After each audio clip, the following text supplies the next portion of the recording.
All right, guys, it is Tuesday and it's cold in here. So we've had a cold spell come in. I didn't come out here and work Monday because it was way too cold. My garage door has all kinds of air leaks, so it takes, well, I let the heater run for about 4 hours and it never did get really that warm in here. So I just shut the heater off, called it a day. Not a big fan of working in cold weather. It's just not my thing, especially with arthritis. It's just not. I'm not interested. So it's Tuesday and it's still cold and I've got the heater on, and just a few minutes ago I could still see my breath, but now I don't, so that tells me it is at least warming up a little bit. So the plan for today is to do the starter solenoid wiring on the car. I've been putting this off because I got to climb up in there stand on my head basically to put connectors on and heat shrink and all that. And I'm just not looking forward to it. So I'm going to knock that out. And then I was all excited. I was like, hey, I can go ahead and put front fenders on. And then I come over here and remembered something that, oh yeah, I got to do this. And then while I was up in there looking at that, trying to figure out what length bolt I needed, I remembered that I need to do something with the dimmer switch. So there's actually 3 things I need to do before the front fenders go on. So starter solenoid needs to be wired before I put the right fender on, but before I can put the left fender on, I need to finish up the heater, the steering column seal, not heater, the steering column seals, and also the dimmer switch, because that is getting changed out to a newer version. So, anyway, I might actually go back in the house for about 30 minutes and try to let it warm up a little bit more out here. I do not like working in cold weather, period. So, I have to basically go in and drill holes in the firewall because they went in and welded them all up.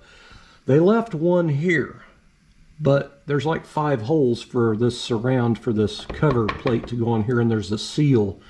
So they welded them all up except this one. I don't have any idea what they had rolling around in their head to seal the steering column to the, basically out here, so anything can get in the car. I'm speechless. Like, I don't have a clue. And basically what it boils down to is inexperience with these cars. Now, they left this wedge, shape, oval, whatever you want to call it, shape in the firewall. Generally, when you put in an aftermarket steering column and you smooth the firewall, you just hole saw a new hole and you can get little seals that go on there to seal it off and be done with it. You can even get fancy, bolt-on stuff. But for whatever reason, they left the factory opening, but they welded up the holes except one. Now I've got a bolt in here right now and it's just for mock-up, and I'm holding the cover on there. So I'll remove this and I'll show you what I'm talking about. Alright, so what I've got here is a new seal for the firewall. And this is new. I don't know why it looks like this, but it's like some kind of powdery crap, and that's the way it come out of the package. So this is new. I mean, you can tell it's new, but anyway, this is kind of a dense rubber. And what this is designed to do is it goes over your steering column and it seals off the firewall from the inside of the car, so you don't get, oil and exhaust and all that kind of crap up in there. Anyway, to retain this on the firewall in the factory cars, they have this deal. It goes on like that. So, and I may have this upside down, but it doesn't matter here. I'm just giving you an idea here. But anyway, that has to go on there. And you see how high that is off there? So you generally take, these are new for a 56 firewall pad. In 55, they took a steel clip that's like 2 pieces and you squeeze it together to install it. And they go in from the inside and push out. And that's what holds the firewall pad in the car, and also these. Now the factory 55 ones, do not use them. They are terrible. If you have a nicely painted firewall, when you put those metal clips through there with the little shark teeth on them, it'll just tear the crap out of your paint. It'll chip it and do all kinds of stuff. So in 56, they went to a plastic Christmas tree style retaining clip for that firewall pad and this.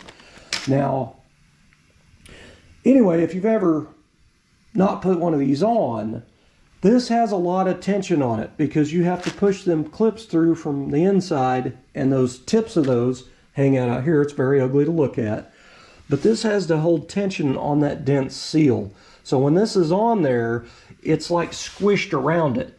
like squished around. It takes a lot of tension. So that's why I don't understand their theory there. If they were going to glue that, that would have been a mess trying to get glue to hold that much tension with that dense of a thick seal. I don't get it, don't know, don't care. All I can tell you is I am going to drill the holes in that and actually put it on with stainless steel Allen button head bolts with acorn nuts and washers on the inside. It's the same way I did my car. It looks very, very clean that way. Actually, I'm lying to you. I welded studs in my Firewall to the inside, so it's all smooth out here. And then you lay all this on, and there's studs coming through, and I used washers and acorn nuts, but I painted them black because I didn't want that stuff like sticking off there. You can see that underneath when the door's open looking in, you can see this. So if you put shiny bolts on here, you're going to see them. But that's what I got to do. I've got to basically put this and that on the Firewall. So I got to drill holes in here, but they left this one for whatever reason. So I have to dig out some stainless Allen button head bolts to do this, and I keep dipping in my wife's bolt box for her car, and I know most of that stuff I'm forgetting to write down that I'm going to need. So when I go back to mess with her car, I'm going to be missing a bunch of crap, and I'm going to have to stop and go get some. But anyway, so I got to drill the holes to mount that. Now, the other thing that I completely forgot about was the dimmer switch. So when Steve first brought me this car, we figured out after talking on the phone not too long ago that it was about 20 years ago that he brought me this car to rewire it. And I put all new wiring harness in it. And when I took the car apart, you know, all the wiring out of it, somebody had put a new dimmer switch in it. It had a pretty new one in it. It looked brand new. So we just reused it. Now what I like to do is convert it to the like 72 Chevy pickup floor dimmer because it mounts on the inside. You don't have an extra wiring harness coming out and going in up here. And every time I've taken one of these cars apart, originals, that wiring and the connectors and everything is always just corroded all to hell from being out here. So anyway, I always change it to the inside. Now, Steve's dimmer switch still looked pretty good when I took the car apart, the wiring stuff off of it. And I told him, I said, no, I'm not going to convert it. I'm going to leave your original in there. However, when we ended up putting the wiring harness, or I put the wiring harness in the car, easy wiring put on the connector for the dimmer switch already, and these wires are not long enough to reach out of that grommet and back down to that dimmer switch. So from the factory, the wiring goes outside. But on like a 72 Chevy pickup or whatever, when the dimmer switch goes in here, the plug-in's on the inside. So you won't get as much corrosion from it being outside and all the moisture. So we have to convert it. Now to convert that to that style dimmer switch, what I generally do is cut out a piece of round sheet metal with tin snips, and I will weld it, butt weld it in here flush, and then grind both sides. So it's that big hole's welded up. On the little holes for the mounting, I actually take square nuts and I weld them outside on the Firewall. Now I can't do that on Steve's car because it's all painted. There's dynamite already in the car. So I'm going to have to put nuts and bolts on it. So if it ever has to be replaced, it's going to take two people to replace it. So one person's going to have to hold the wrench, you know what I mean? So kind of sucks. But if you convert it, it's a one-man show from then on when you've got nuts welded to the Firewall, because you can just put the screws in out here and you're done. But anyway, so I've got to convert that. So I've got to cut out a piece of sheet metal and I've got to paint it black and get it mounted in there. And I'm going to have to put some, I've got to go through my stuff. I got to see what I have. I don't know if I have any seam sealer or not, but that's what I'm going to have to do. I want to make sure it's sealed so no moisture or water or anything can get up in there and get the carpet wet. So anyway, I've got some work to do there. And it's just, this is that little bitty stuff that is taking so much, excuse me, so much time. These little bitty things. So I went in the house and I got out my wife's little box of stainless steel button head Allen bolts. I've got a whole bunch of different sizes in there.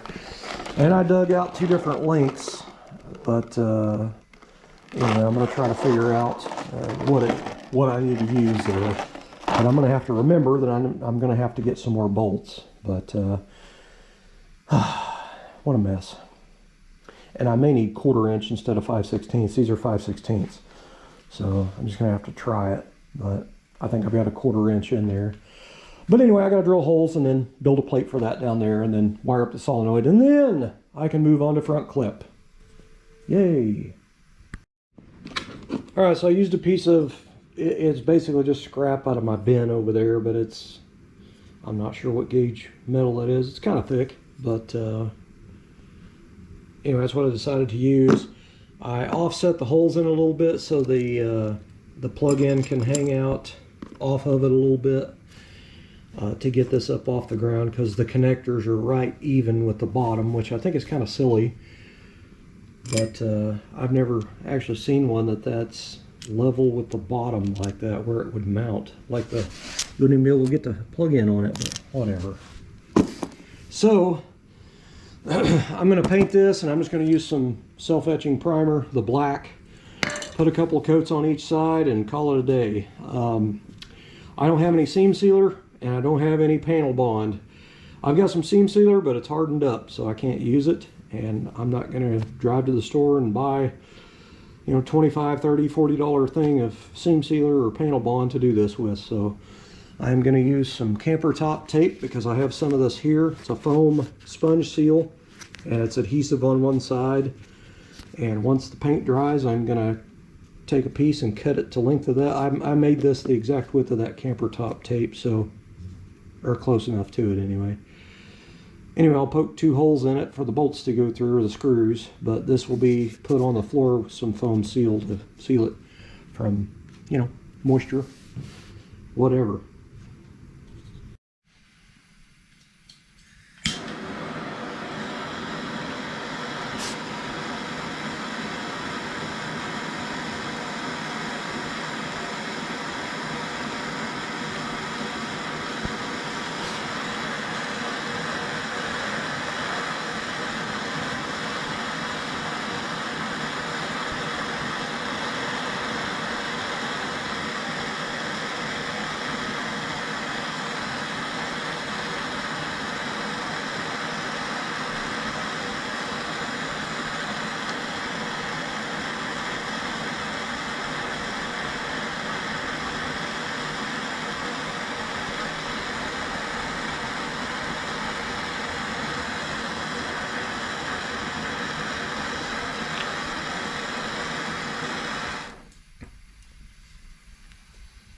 Now that stinks, but it burned some holes through the plate for the floor there. So now I need to clean off the floor and make sure that'll go on there. It's not like it has to super stick, because when I bolt it in, it's going to tension set it in anyway. All right, so I got the dimmer switch plate with the dimmer switch and everything installed and done. So the camper top seal I have is gray, so you can kind of see it, you know, sticking off there. But, I mean, it's not really in a noticeable spot because of the inner fenders and everything once the front clip's on, but it is definitely sealed. I just used some zinc plated hardware because I'm starting to get pretty low on all my stainless steel stuff I've got here. So anyway, I used some new zinc plated stuff that I have extra. These are star nuts. Star nuts, basically the star is made onto the nut, or pressed onto it, so it's not 2 extra pieces. And then I used some universal style screws. Now originally the factory dimmer switch took a flat blade screwdriver. So I used, and it's just because I had 2 new ones here. These are the universal style that take a Phillips or a flat, so I thought that would be kind of convenient for if somebody had to replace it. You get in here with either a screwdriver, you're going to be able to remove it, you know. But that's what it looks like with the plate on it. You can't really see it. Let me get a flashlight. All right, so that is the plate put on there. So I notched out the Dynamat so it'd have a, you know, be able to set flat on there. I wanted to make sure it was sealed. Anyway, I put it with the connector going out the left so it can go up instead of putting it off on, you know, this side over here. So anyway, I think it'll be just fine. I don't think the wires are long enough to put them over here on the right. There's not a whole lot of slack in them, which kind of sucks, but it'll work. So now I need to drill out some holes for the column pad. All right, guys, so Steve ordered these in. This is Danchuk part number 834. I'm not sure what the 03C3 is, but that's the actual number right there is 834. So this is a grommet set for the wiring, and there's quite a few of them actually. So in your front panels here at the core support, there's a hole here, so one of these will go there. And then actually there's one on the other side too. But actually there's some on the inner fenders here, I'll show you. So you've got one right here. There'll be another one. This was my paint protection right here from when I took the car apart. It does have one in here, but they're really hard and crunchy already from being so old already. You know, this rubber stuff that you buy now, it doesn't last as long as the original stuff did, but anyway, so I'm gonna probably have to grip hold of that with a pair of dikes and just rip it out of there because it's hard.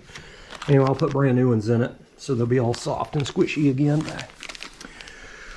So I've got to do all new grommets and everything, and that way the wiring goes through a rubber grommet and, you know, not going across this being chafed. It's pretty interesting. To this day, I can still go to a car show and walk around, and I actually look at cars pretty good, you know, and it's amazing how much I actually still see wiring ran through stuff without a grommet on it. I think that's crazy.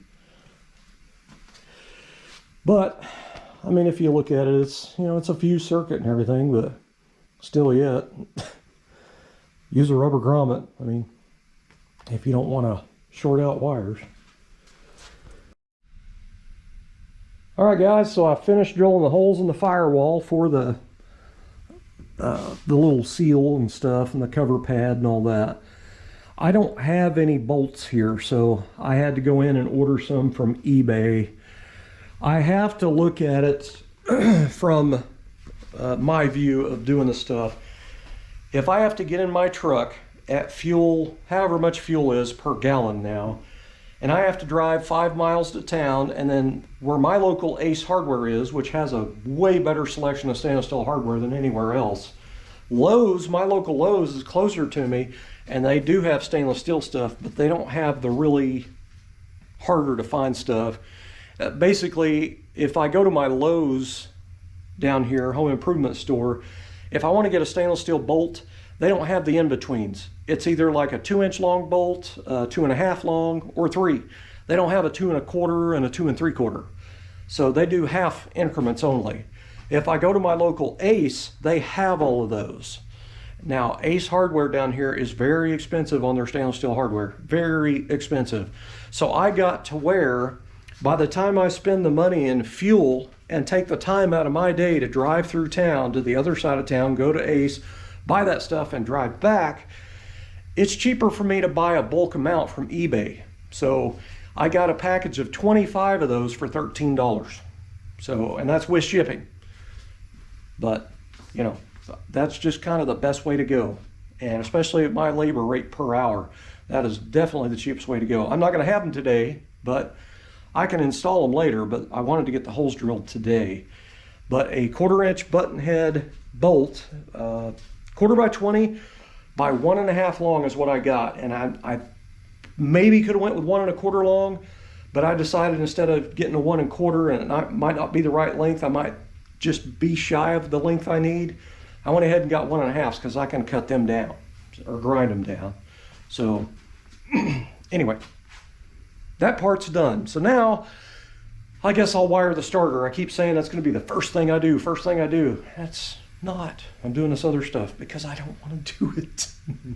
But I'm going to go ahead and do it now.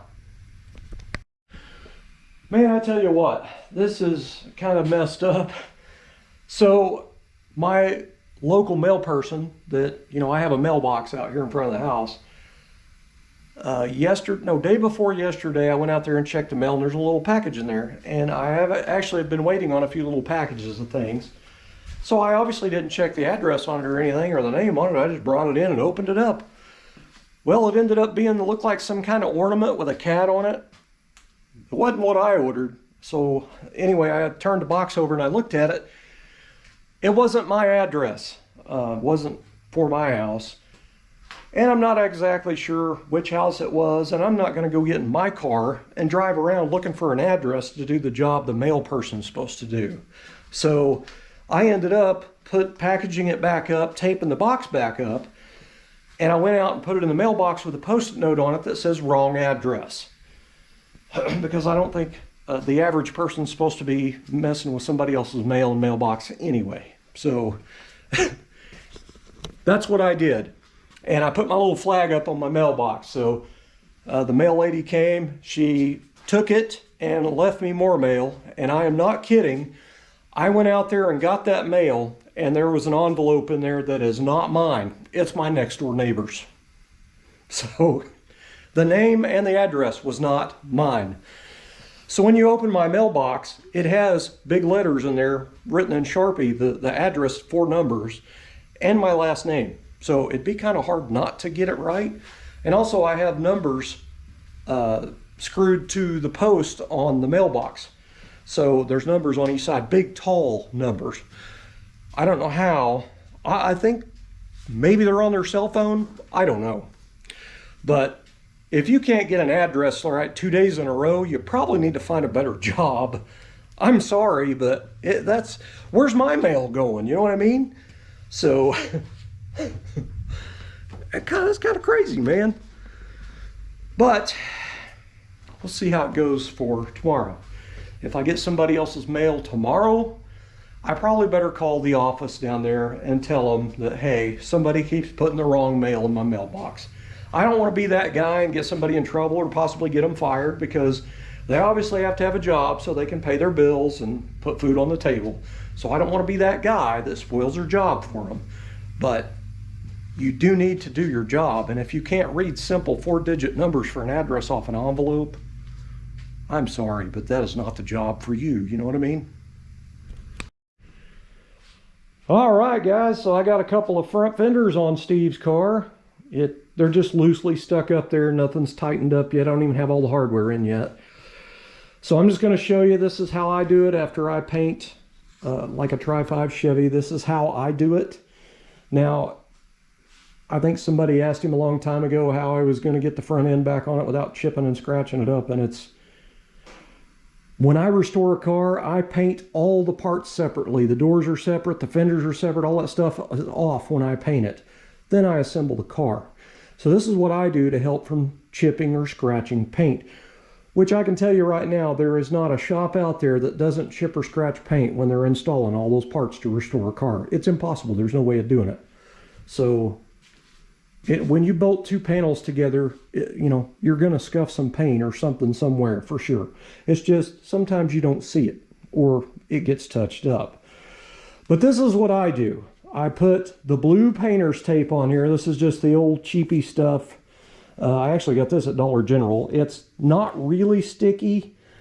I mean, it is sticky, but it's not, I don't want to put, because I didn't paint this car, so I don't know how well the car was prepped before the paint went on. So I de-tacked this painter's tape because it doesn't stick as good as a regular masking tape like you'd use to mask off a car to paint it. So I de-tacked this. So I tear off a strip and I'll put it on my pant leg or my shirt or something. And like when I was doing the fenders, I was doing it off this old moving blanket down here. Stick the tape on that and then peel it off. And it's called de-tacking it. It's just making it to where it's not as sticky. I don't need it super stuck. I just need it to not chip and scratch when it rubs up against the other part, you know. So anyway, I put it along the top of the cowl edge right here. I put it on the back side of the fender a little bit right there. I got some on my finger right there. Didn't know that. And anyway, there, and I run down the fender here, and it's actually around the edge, and it's on the door there.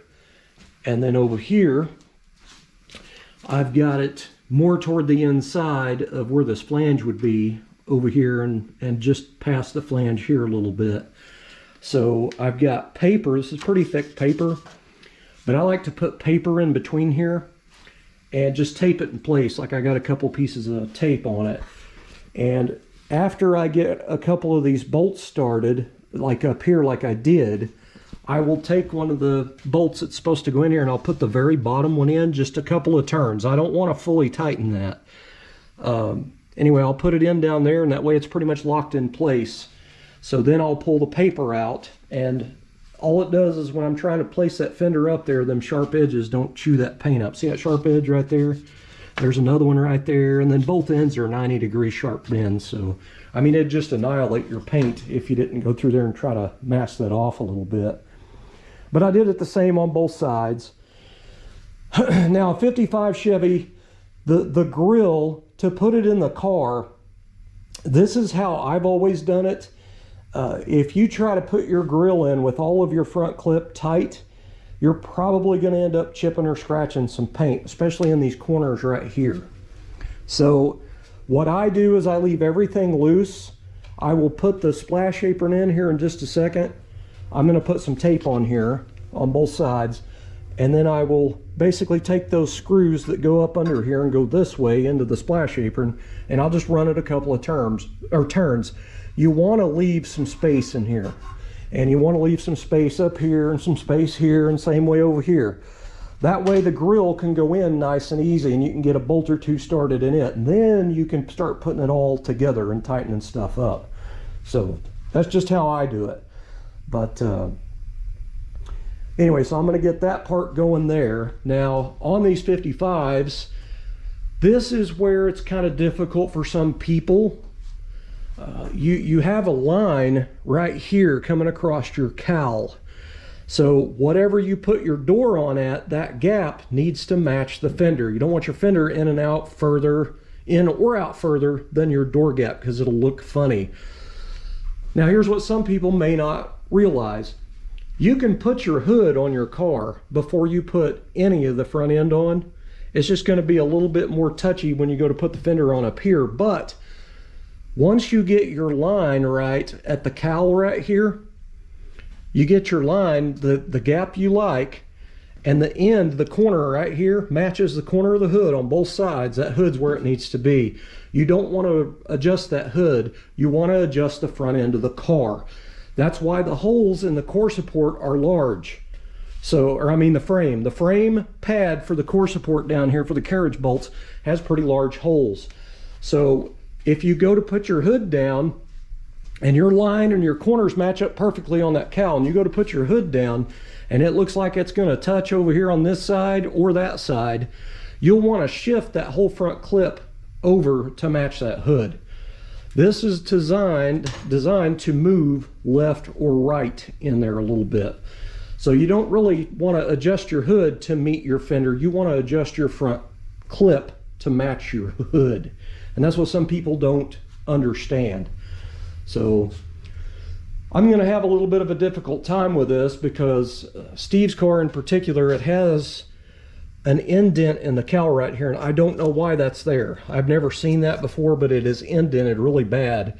So had I have brought that door out further, it would have a massive gap right there, and I'd have to match it off the fender. I mean, it just, and I may still have to adjust the door. I mean, I don't know yet, but I'm going to try to do it the way I've got it set up on there now. But anyway, that's pretty much it. The front clip has to be shifted to the left or to the right to match the hood is what you generally want to do. Now, you'll pretty much have it in the ballpark if you're doing it like this without the hood on it. The only reason I don't have the hood on it right now is I don't have anybody here to help me. But I'm going to set it all up on here, and of course I'm going to leave most of the stuff loose, especially the core support bolts will be loose. But I'm going to try to make this line at this cowl even, this even thickness. So technically, the hood should fit. And this is all, I believe this is all GM stuff for Steve's car. This is original 55 fenders and hood and everything, I think. So this should match up pretty good. Now, one problem that we had before with the car, or I did when I was trying to align stuff, was the hood over here set way up off the top of the cowl and it wouldn't go down any further. And I dropped the hinge, I'd done all kinds of stuff. Come to find out, they had too tall of bolts in here. It's supposed to be rivets, and they had too tall of bolts, so the hood was actually setting on the head of those bolts. It had the paint chipped all to hell. So I went in and put spacers underneath this cowl panel to try to raise that up so it kind of matched a little bit so it wasn't as noticeable. So You could see it from inside the car looking out. You could see the hood was higher than the cowl. You could see that from in the car. Imagine, you know, being outside. So I ended up changing that bolts out in that. So that should fix that problem. But anyway, if your core support bolts, your carriage bolts down here, these two right here, if these are loose, that's what you do. You basically just grab the whole front end and you just either move the front end, you know, right or left or whatever. And that's how you would get your hood aligned.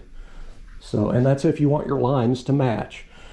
Because if you just bolted the fenders on the core support and called it a day, and then you put your hood on and it's trying to hit up here, somebody would just loosen off the hood and try to pull it, you know, and move it over. And then when you're done, you've got a thick gap on one side of the cowl to the hood here and a thin one over there. So keep that in mind. You need to shift your front end to match your hood.